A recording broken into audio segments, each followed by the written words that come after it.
Okay, how about now? Yeah, back. Okay, I can see. All right.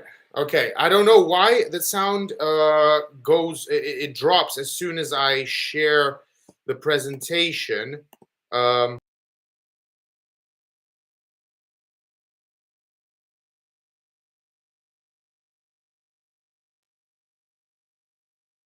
it seems that the sound disappears every time I share the slides, so there won't be the slides, unfortunately. But um, I'm happy to I'm happy to take you through the slides anyway. There isn't much information on there, and they will be shared with everyone. I think even maybe during the stream, maybe the team. Uh, yes. During or after the webinar, I mean, during would be nice. Why not? They can open it and we can go through it together. Regardless, it is my absolute pleasure to be here. Thank you guys for joining. I feel like a superstar YouTuber doing a live stream here, and um and yeah, what are we talking about today? We're talking about um becoming the Wolf of Wall Street, right? And actually, I called this webinar "The Wolf Within." Um, I am. Thank you, Polina. So kind, so kind. So I'm going to share a little bit about myself. Um, I think many of you on the call probably know me already, but for those that don't, I recently, well, about 2.5 years ago, moved to Russia from South Africa. But before that, I lived in Canada, and before that, I lived in Germany and in South Africa as a child, and in Israel, and I was actually born in Israel. So um, I've moved here now. I'm in St. Petersburg, and I have to apologize for the mess behind me. Don't pay attention to that. Just ignore it. Just look straight at me. Okay. Do not look in my background. All right. And essentially, that's just a little bit about my more, I think, relevant to this stream today is my uh, career path, right? The path I've taken to get to where I am right now. Mm, just so everyone understands, I'm doing the webinar and the English tutoring more out of the love for people and the language. My main occupation is sales. I've been in sales since 15, right? I'm 33 years old now. So that makes what, 18 years in the sales game. So that ought to give you an idea of how how vested and how deep I've gone into the sales game. I actually love the sales game. Yes, it's not an easy game at all, but it's quite rewarding, not just financially, but I guess spiritually too, in a weird way. So Mm, and even though we're talking about the Wolf of Wall Street and kind of the world of finance, I think it's important that we understand that what I'm here to talk about and what we're going to present and what the Wolf of Wall Street was about, in my opinion, was um, about sales. It's about in many ways it's about selling because the archetypal uh, sort of sales cycle is absolutely evident in this film. And you'll see that in the presentation. It is, hi, Irina. Sell me this pen. Yes, Polina. Exactly. I've got a great, we'll get to that. I've got a great comeback to that pen sales pitch because I will not sell you the pen. What I will sell you instead is uh, I will give you the pen, but what I want to sell to you is a subscription for paper. So I think in the end you're going to spend a lot more money with me because you're going to have to pay me all the time to get more paper to write with your pen. So prepare your budget. Yeah. Um, so to get back on track. mm, essentially the sales game has taught me everything I know. It's what puts food on the table, but it's also much more than that. For me, I mentioned why it was rewarding, but what I didn't mention is that the sales game has actually ensured that I'm always growing my network of people and contacts. And I'm someone who believes that all human relationships that I start and make have the potential to grow to the absolute, closest possible, format that there could be. So in other words, I believe that with every new person that I meet, we have the potential to not just be, acquaintances and friendly with each other, but we could become almost like family. We could even get married, you know?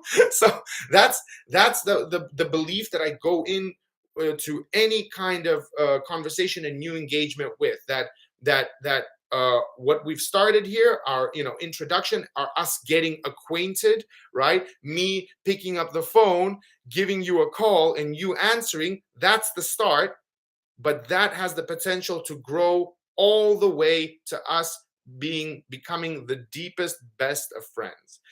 And I think that's a critical component, at least in my approach, when I'm operating as a salesperson, as a promoter, as a marketer.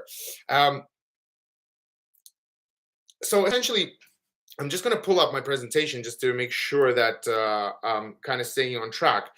So essentially, for those that have seen The Wolf of Wall Street, you'll remember distinctly that our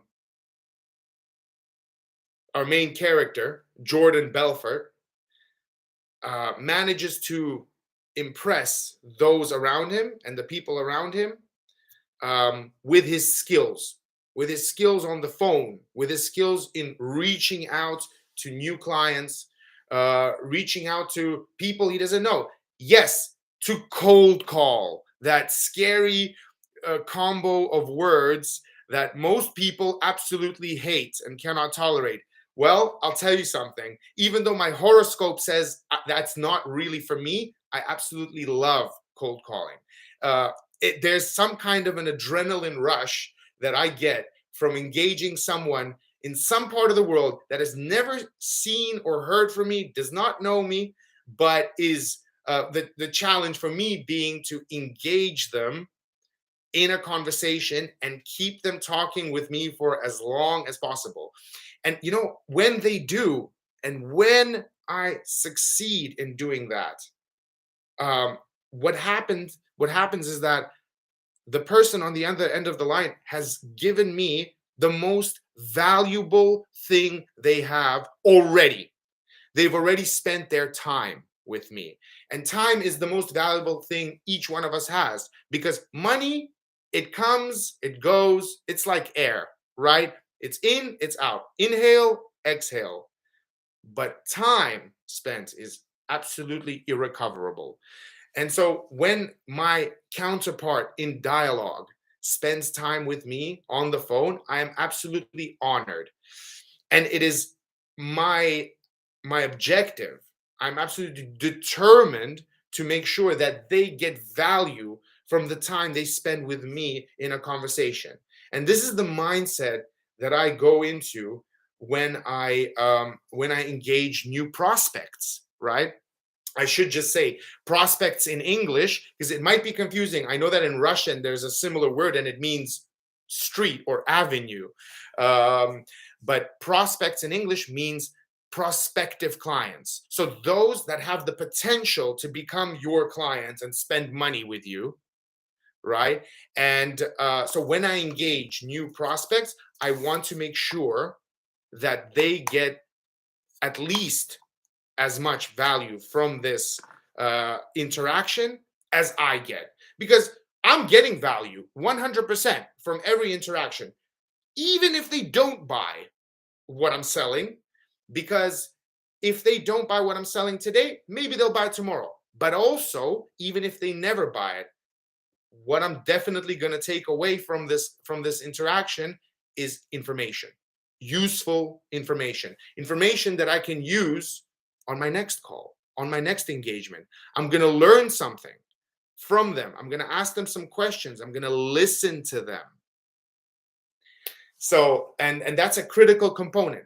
For those of you that are going to check out the small presentation that I put together, you'll see as the on I think on the third slide, what is the sales cycle, right? It's a very standard skeleton outline of the sales cycle, which any sales department in any industry, of course, including finance,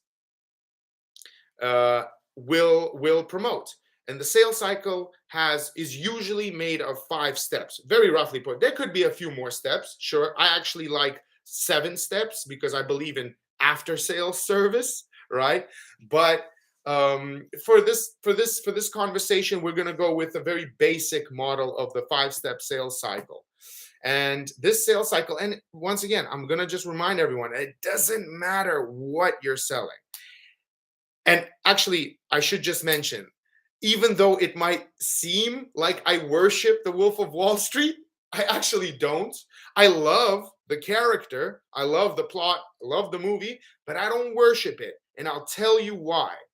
I mentioned how it doesn't matter what you're selling, because in the movie, you'll remember that Stratton Oakmont, this company that the main character, Jordan Belfort, built, played by Leonardo DiCaprio, this company was selling what is known in the movie as penny stocks, right? What are penny stocks?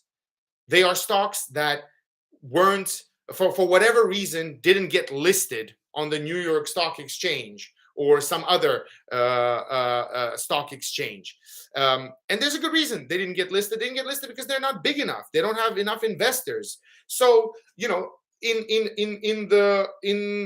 according to regulatory, the regulatory environment in the United States, even a small company like that has the option to try and raise capital to develop their startup further. But it just won't be listed on the New York Stock Exchange. It won't be listed anywhere. It'll be sold and promoted by penny stock traders, which is what Stratton Oakmont was. And what is just as a bit of a refresher for everyone who watched the movie a long time ago, there was, oh yeah, I love Margot Robbie too, okay? Yeah, she's absolutely great, but come on, you can't tell me you love Margot Robbie more than you love Leonardo DiCaprio. If you are saying that, then I don't believe you. Regardless though, so having said that, back to the sales cycle, right? First things first, one has to make contact. Without picking up the phone and dialing those numbers, you have nothing. And it's particularly for this reason, I believe that the first step in any kind of pitch or sales cycle, the first step, which is to make contact, is the most important step. Okay? You guys just bear with me a moment. I just want to see if I can pull up the presentation on my other screen and whether the sound is still going to be there. Can you guys still hear me? Am I on the wrong side, Polina? Which side should I be on? I do love Margot Robbie. What are you talking about? I love Margot Robbie. Are you kidding me? Okay, you guys can still hear me. Fantastic. Thank you, Valeria. All right. So just to get back to it. Okay, there we go. So back to my slides. All right. Let me try and share it one more time.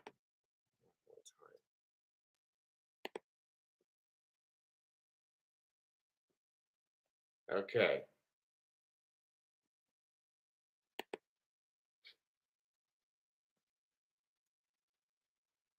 One second. Hey guys, maybe you guys can actually check out the presentation like this. I'm gonna just share the. I think it'll be useful to actually follow it in such a manner. Just bear with me.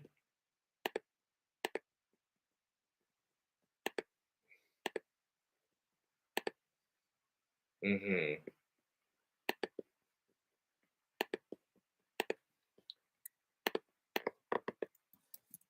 There we go, guys. Please, that's the link to the presentation. You're welcome to have a look at it, just for a little bit for easier processing of the information, you know. And if you guys want me to slow down if I'm speaking, then just say so. Then just put it in the chat, and I will.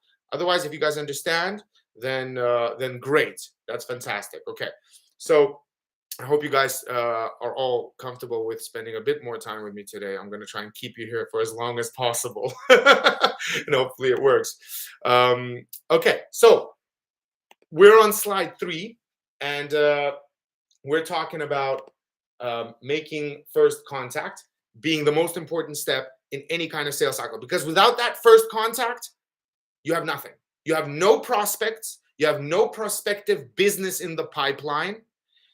For those that don't know, when we talk about the pipeline, we're talking about the sales pipeline. So you put leads and prospects into one end of the pipeline, and you move them along through the stages of the sales cycle. After you make contact with your lead and prospect, you have them on the phone, you have their attention, right? They, for whatever reason, whatever trick you may have used, whatever skill you may have used, whatever you may have said, you're keeping them on the phone. They are listening to you. This is exactly where you want to be for the next step. The next step is to establish the need, right? We're actually going to quickly go over all the 5 steps, and then I'm going to jump to the next slide because we go into them in more detail. So just a basic outline, like I said a few minutes ago, the skeleton outline of the sales cycle: making first contact, establishing the need. So basically finding out from your clients if they need this, and maybe showing them, demonstrating to them that they need this. But that starts touching on the 3rd step in the sales cycle, which is the value proposition. So once you've prepared the ground for this need, right? Once you've intrigued your customer, you've perhaps asked questions that got them interested. Now you're ready to propose something valuable, to show them why they should go with you, or how your solution, solves their problems, for example, right? And it doesn't always have to be, when selling, it doesn't always have to be something solving someone else's problem. I used to sell jewelry for 3-4 months, and I became a top salesman in my 3rd month, alongside people that have been working in the jewelry business for 12 years. I never once never spent a day in the jewelry shop before, but I outperformed the rest of the team. Because it's not always about solving the problem. People aren't really solving problems when buying jewelry. Well, except sometimes when certain individuals, men or women, need to solve the problem at home, so they have to go to the jewelry store. And guess what? They'll find me there to help them solve that problem. Okay, and moving on. So that's the value proposition part. We're going to get into that a little bit deeper into that a little bit later. And we've got overcoming objections. Almost inevitably, when selling, when pitching something to someone, and for those that don't know, to pitch something is to sell something. I believe there's a similar word in Russian, which is understood as, pushing something, selling something. But inevitably, in this sales cycle process, I mean, it's rarely the case that your prospect, your lead, is going to hear you out and sign up immediately, right? It's very rarely the case that they're going to do that, right? They're going to ask some questions first, or they're probably going to say no at first, right? And that's first of all something that I learned in my very early days as a salesman, when I was like 15 years old, selling chocolates from a cooler on the street to people walking into the shopping centers in Canada, right? So I would have to harass people, right? And I say harass because, they're going about their business, going into the store, out of the store. I have to approach them. I have to say, "Hi, sir, would you like to buy some chocolate covered almonds today?" And I'll normally do it, especially with if they're next to, I'll approach the man if their wife is next to them, because I know that's kind of an inflection point, right? I'm kind of taking advantage of the pride that normally men carry in their hearts, especially when they're with their beloved women. And I use that to my advantage, because how are you going to, refuse a charming boy selling chocolates on the street, especially in front of your wife, and God forbid it, maybe in front of other people. So in that case, I was winning. I was selling them. So overcoming objections, absolutely inevitable, and that's also a required skill when in the sales game. And then last but not least, and some are going to say that this is the most important step in the sales game, is closing the deal. I'm not going to argue with the people that say that, but my argument is that without making first contact, you can't even get to the deal. So regardless of that, sealing the deal, absolutely crucial, because if you did all the other 4 steps but you didn't close the deal, well, you spent a lot of time and you made no money. So sealing the deal is absolutely critical, and it's really the stage we are all aiming for. Okay, we're going to move on to our next slide over here. We're now on, bear with me, guys. Slide 4, I believe this is. Okay, so I've spoken about this a little bit already.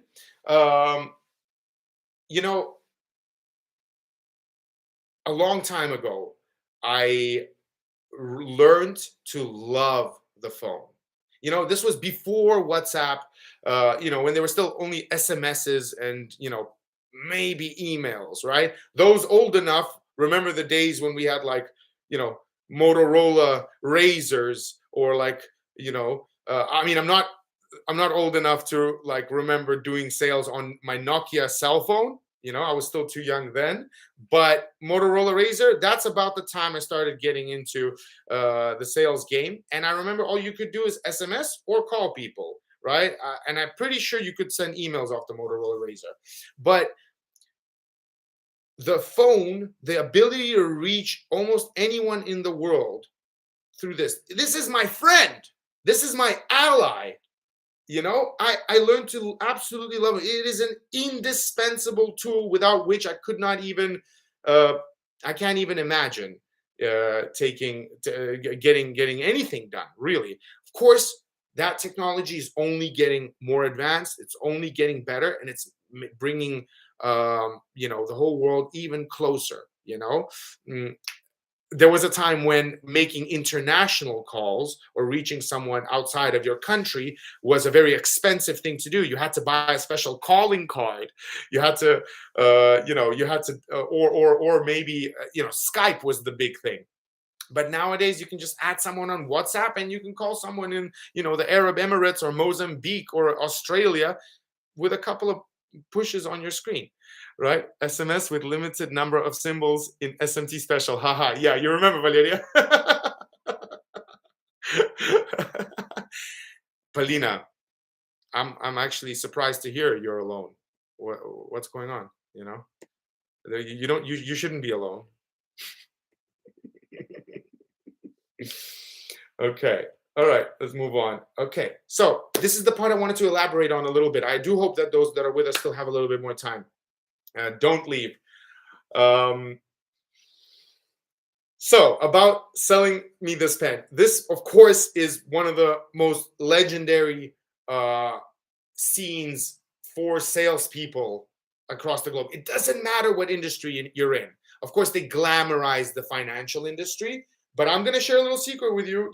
They were not selling something that particularly always helped their clients. One could even argue it really didn't help. They really didn't help their clients in the movie because they were um, really trying to enrich themselves. And of course, that's why we do this, right? We're trying to help ourselves. But there's a difference between being in the sales game to help, just help yourself, or to provide and offer value to people to then become valuable to them. And you know, Einstein once said, don't try to become rich, try to become valuable. The riches will come themselves, right? So if you're someone that offers value to people, people will come to you and they will themselves give you their money because you are valuable to them and they need you and they want you. So I prefer to do that as opposed to selling something that I know is kind of flawed. And it's flawed because in the movie, many of the company stocks that they sold were, let's just say, not always guaranteed to grow. And, you know, really, even in the mainstream stock market, even in the New York Stock Exchange, even in on the Moscow Stock Exchange or the London Stock Exchange, no stock is guaranteed to grow, right? No bond is guaranteed to grow. No any kind of debt obligation, any kind of future option stock, anything like that. None of them are guaranteed to grow. You're taking a risk every time you buy financial instruments. And of course, you know, this is where we can, you know, I guess, discuss strategies and all of that. And I will, for full disclosure, I'm not a financial professional. I'm a keen observer of the market, and I do have some of my own beliefs as to where things are going and what's worth investing into. And just to put it very briefly, I'd say that I'm more inclined to invest for the long term. So I'm more inclined to buy stock and expect it to grow over the next 10 years, right? Because the alternative is to, let's say, speculate, right? And to speculate, meaning to kind of day trade, if you will. And that's a whole separate profession. I mean, there are people that are experienced that have, you know, have gone and educated themselves on day trading, which is essentially when you trade stock for a living and you're sitting and looking at the screen, looking at numbers and trying to find, based on technical analysis, what might happen with the stock.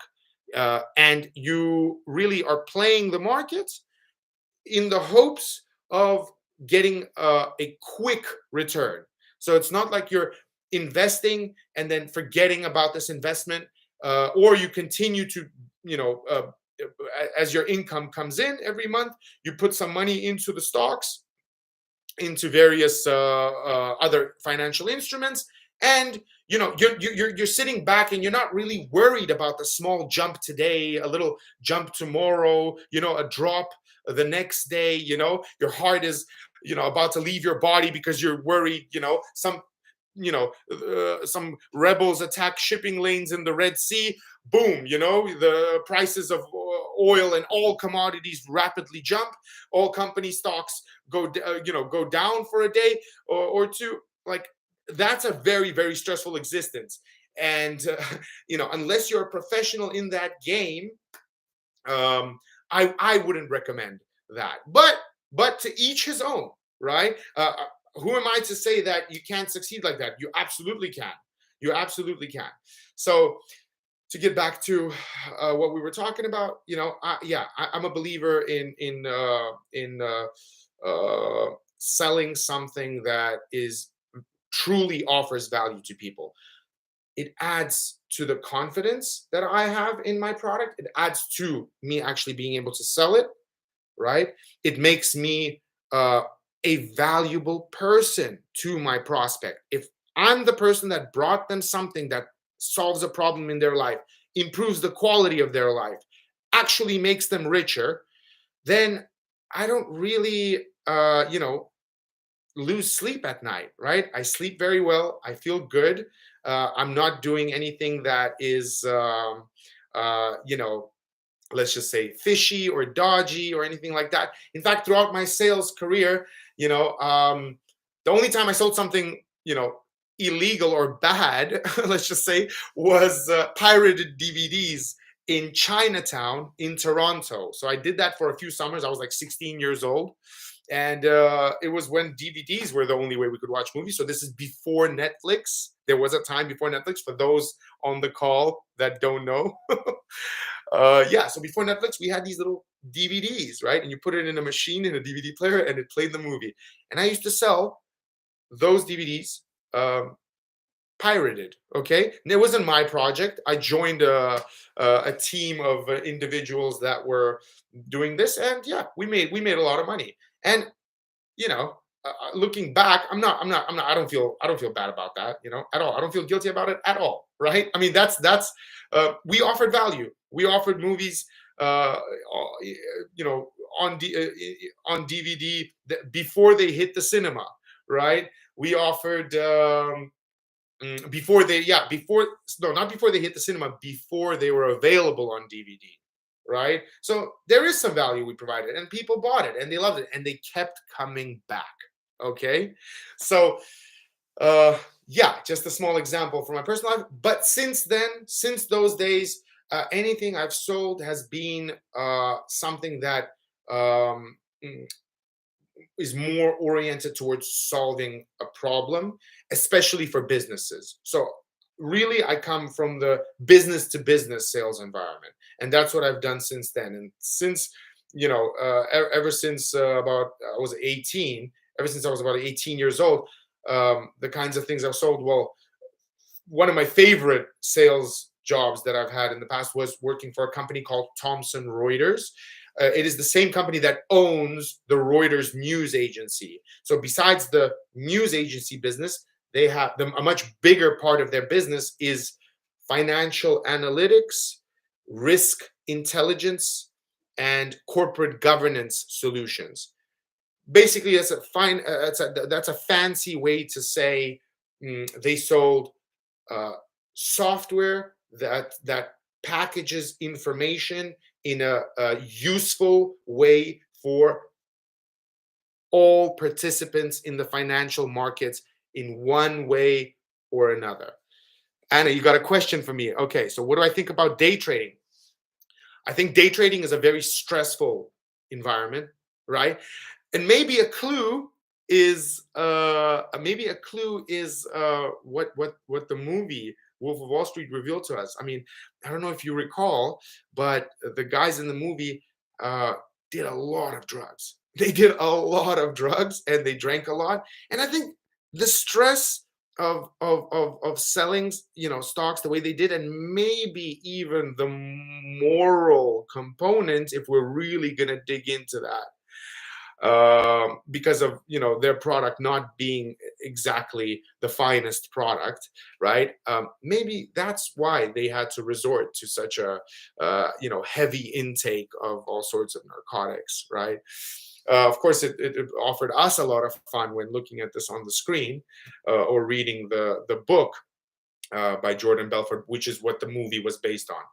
But yeah, so my thoughts on day trading is that it's a very stressful thing to do, and it's something that requires you to pay attention and watch the markets at every single moment. I've tried day trading for a day. Okay, there was a question I saw. I've tried day trading for a day, and honestly, it's something I could do full time, but instead I choose to make money another way, right? Because you see, my personally, my issue with day trading is that uh, it's not actually creating any value, right? It's not producing something. It's not, designing something. It's not creating something. What day trading is arbitrage. You're looking at a stock or a financial instrument you're looking to buy it at a certain price point and sell it at a higher price point. And that's it. That's the main thing with any kind of trading. But with day trading, you're doing this on a full-time basis, and it really does require your attention. And I think that your full attention and your full alertness. And it seems that if you're day trading, you're really never off work, right? You have to be alert. In our highly digitized world today, actually the whole understanding of day trading is becoming less and less applicable. Why?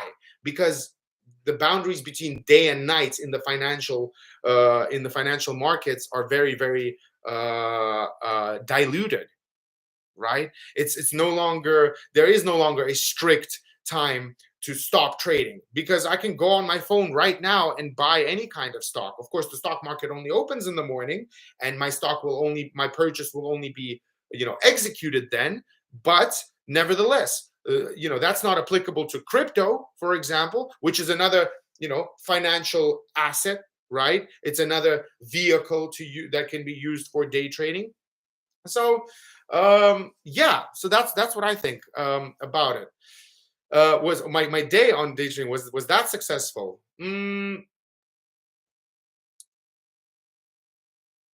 I think I broke even. I didn't lose any money, but I broke even. So I didn't make any money, but I didn't lose any money, but I gained a lot of stress. So that's how it went.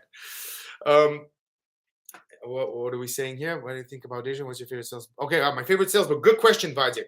I read quite a few sales books, but I actually Think and Grow Rich by Napoleon Hill, which one is not strictly a sales book with like in the traditional sense, I guess, but I think it is quite directly related to promoting something, to offering value. And that's what I see as the main point and purpose of sales, is to provide value in exchange for payment. Okay.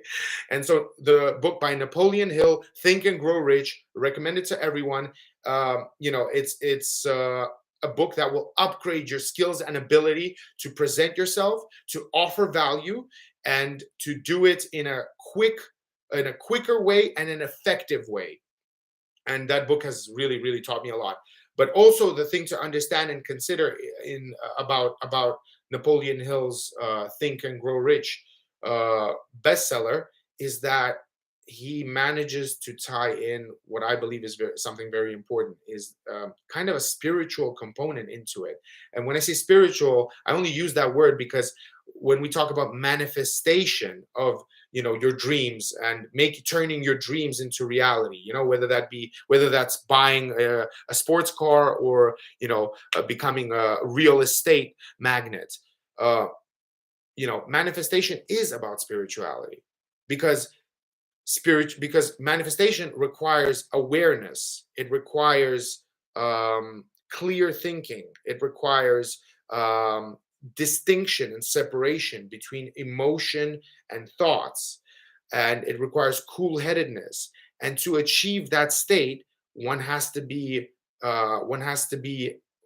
still and aware of their environment, and has to be able to control how they react to things. And I think those components are inevitably spiritual. So yeah, it might seem like a bit of an awkward combination, sales and spirituality, but I think you're looking at the product. Okay. so yeah. And regarding selling this pen, let's get back to that. Sell me this pen, right? So those that don't remember the scene, this is when Leonardo DiCaprio gathers his colleagues at the firm he joined, and they're trying to start up a new firm. They are starting up a new firm, and he's one could say training them, right, on how to do it, because he is a top sales performer as he's demonstrated so far in the movie.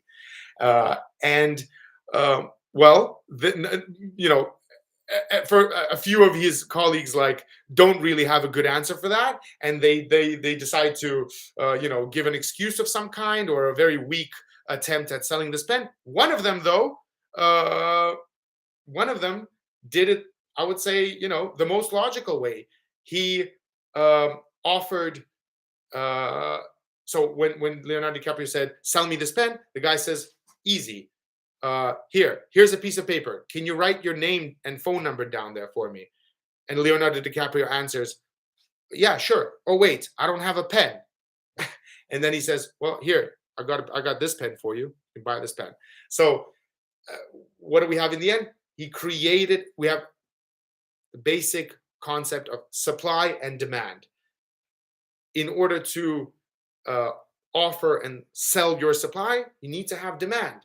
And what Leonardo DiCaprio's colleague did is he created the demand, right?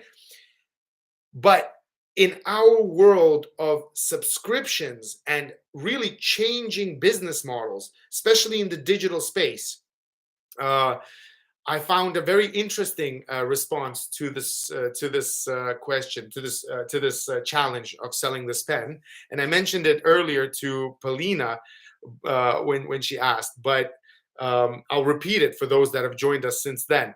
So, if you were to ask me to sell you this pen, I would tell you I wouldn't try and sell you the pen. I would give you the pen, but then I would try and sell you a subscription for paper, okay? Because that's a consumable product. So I know that that's something you're going to need again and again and again and again, right? I'm happy to give you the pen for free, but what I really want is for you to subscribe to my paper, okay? So I thought that was a very interesting take and approach on considering the new realities of business models in our day and age. Okay, so yeah, we're on step 2 of the sales process, establishing the customer's needs, selling me this pen, supply and demand. To basically summarize that for you guys. Okay, now that you've set up, you've laid the groundwork. You've listened to what the customer needs, right? You've established that there is a need, right? They need to write down their name, but they don't have a pen. There's a need. That's a need. That's a green light. Now you're ready for the value proposition. Now you're ready to offer your product. If you had offered your product at step 2 instead of step 3, so you make the call, you reach someone, and now you start selling, very unlikely to get anywhere, because you're just pushing something where there hasn't necessarily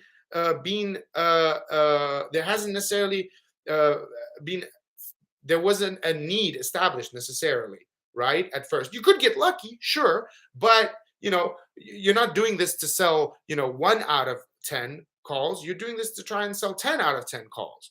And if you're going to try and get close to that kind of performance, you definitely need to first lay the groundwork, establish the need. Now you're ready for your value proposition. Value proposition really has to do with explaining to your client how what you're selling solves their problem, or how what you're selling improves their life.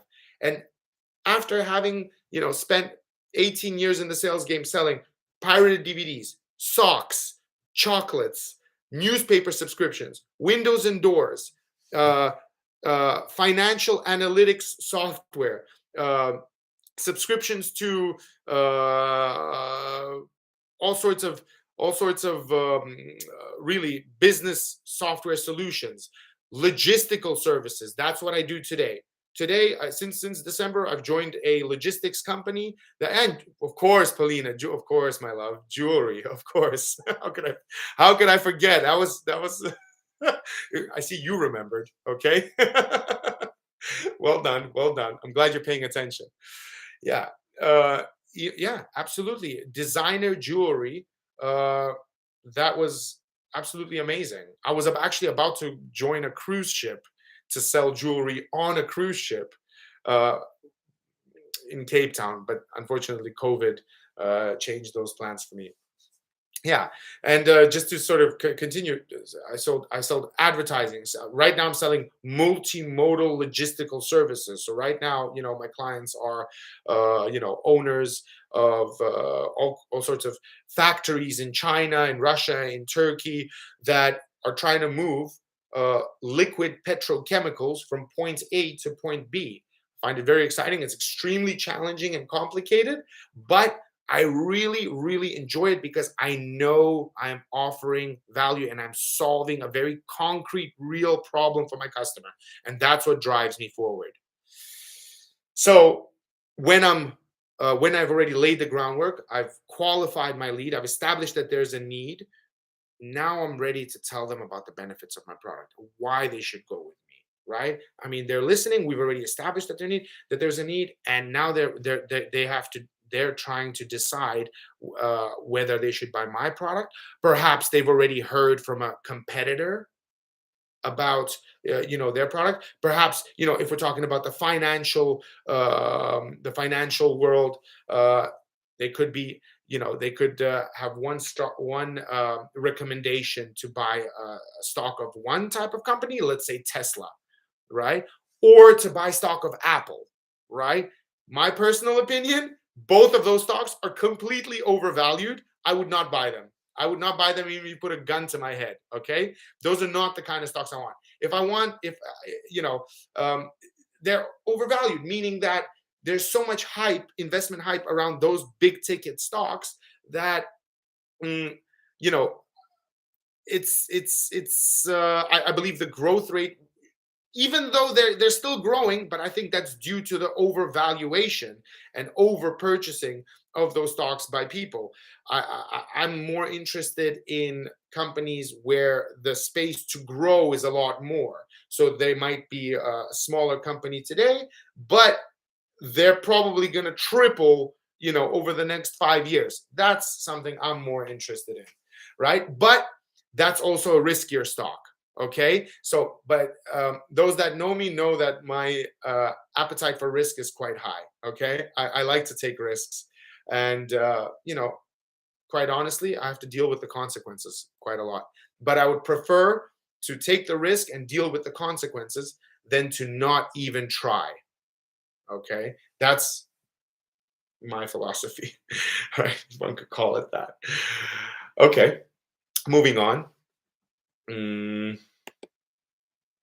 Okay, right. We discussed this a little bit earlier as well. We touched on it. Uh, it's virtually a guarantee that your customer is going to raise objections. They're gonna say yes, but uh, sure, you're right. I like your product, but I don't need this now. For example, right? Or it's too expensive, right? My favorite one. Okay, it's too expensive. Well, I'll tell you what. I heard that excuse every single day, dozens of times each day, especially when selling jewelry. Of course, it's expensive. We're a designer jewelry house, the top cutting house of diamonds in South Africa. And for those that know something about something, know that diamonds come from South Africa for the most part, or a large part of the world's diamond markets come from South Africa. Actually, Russia produces even um, more more rough diamonds than South Africa does. That's a fact. But never mind that. South Africa is still a top destination for diamonds, gold, and platinum. And I would hear that objection every single day. It's just too expensive. I can't do it. No, right? Well, I have to overcome this objective. That's not where my job stops. That's not where my work stops, right? That's where it begins. Okay. So my job at this point is to not to give up, but to create more value. I need to sell it more. I need to explain to them why this particular piece of jewelry, right? Since we're working with this example, mm, is something that they cannot leave here without, right? Because it's special, because it's unique, because it's so rare, because it caught their attention when they're looking at at this huge variety of jewelry on offer.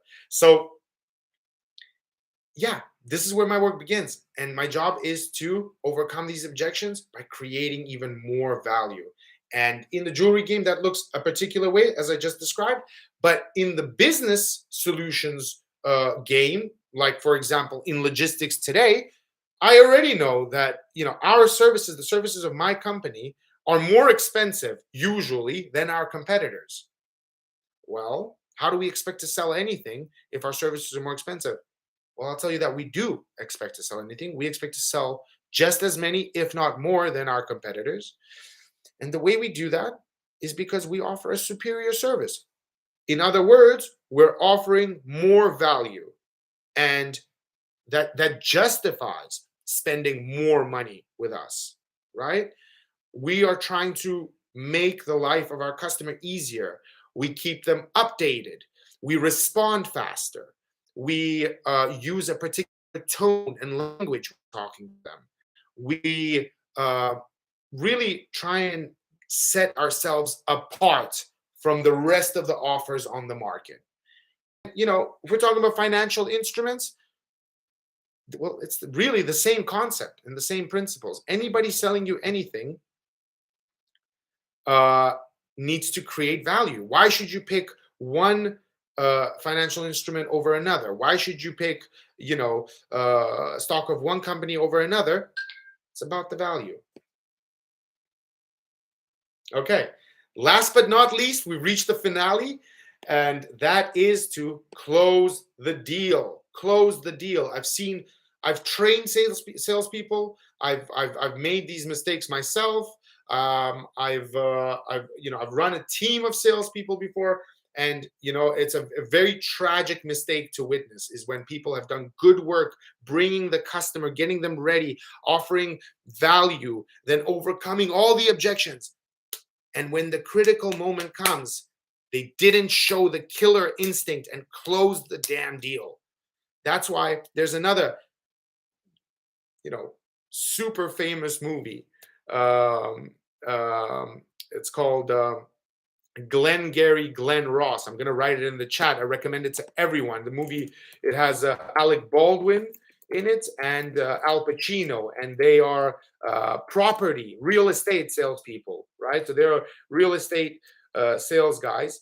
Glenn Ross. I recommend this movie to everyone. And there's a legendary scene there where the sort of manager of the team, the sales leader, or this superstar sales performer comes to the regional office to tell the other salespeople how they should sell to help them sell better. I'm sure many of you have seen this movie. And the critical thing that he says there is ABC. Always be closing. You need to be, as a salesperson, as somebody selling something, promoting anything, and trying to win people's trust and get them to hand you their money. You need to be very conscious of when to not miss the moment when they're ready.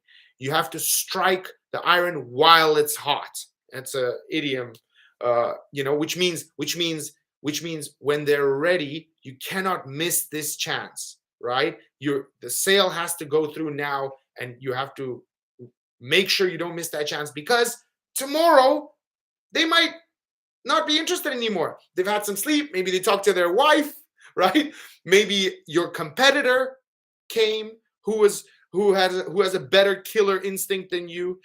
Mind you, for those that don't know, killer instinct, in case it's not clear, we're talking about, that kind of performance instinct. It's applicable in any area, sports, business, really in any kind of competitive environment. A killer instinct is to do the right thing in the right moment. Okay. And that's what sealing the deal is about. It has to be on your mind all the time. And you have to know exactly, you have to see the signs, and you've received the yes from the customer. It's time to send them the invoice so they pay their bill. And if you wait until tomorrow, things could change, and that you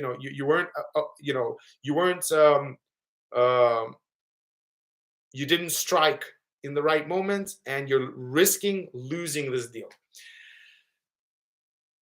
Guys, if there are any other questions, wait, let's see. I have a favorite series with so many deals called Suits. Polina, thank you. You remind me of that. Actually, I have to watch that. People have been telling me about that for a long time.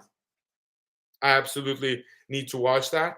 Have you watched Succession, the series Succession? I don't know. Maybe you'll like it, but I've seen it recently, and it's about like a billionaire sort of media magnate. It's also fantastic. HBO series, so good. Absolutely love it. Actually, to wrap up this stream, guys, I'm going to add a few titles of movies that I seriously recommend for people interested in sort of digging deeper into sales, finance. Of course, Wolf of Wall Street is I'm sure everybody already knows about. And those that haven't seen The Big Short, oh my God, drop everything and watch this movie. It is fantastic. Okay, if you need a little bit more motivation, if you're giving me objections about watching The Big Short, let me create a little bit more value for you and tell you that Ryan Gosling is playing the main role. Okay, how about that? So check it out. What else? We had Boiler Room, The Big Short, Glenn Ross. We've got Suits, and yeah, that's all that comes to mind right now. There are definitely more. Anyway, it was an absolute pleasure, dear friends. The only minus of this excellent presentation is the lack of Margot Robbie picks. You're so right, Valeria. You're so right. Damn. You know what? It's about the business, okay? In this one, in this presentation, in this stream. But yeah, you're right. You know, absolutely. I'm going to take that as feedback and use it on my next webinar. Okay. That's what we're going to do here. I really appreciate that feedback. Thank you, Anna. Thank you so much. Vadik, thank you guys for joining. It was such a pleasure talking to you guys. I really appreciate it. And I hope you join us again sometime. Yeah. And Palados, you're the best. That went well. It was a pleasure to spend time with you, man. So cool. So cool. Loving the feedback. Victoria. Okay, nice. So many people. Love it, guys. Thank you very much for joining, and I hope to see you again sometime. Good night and good luck.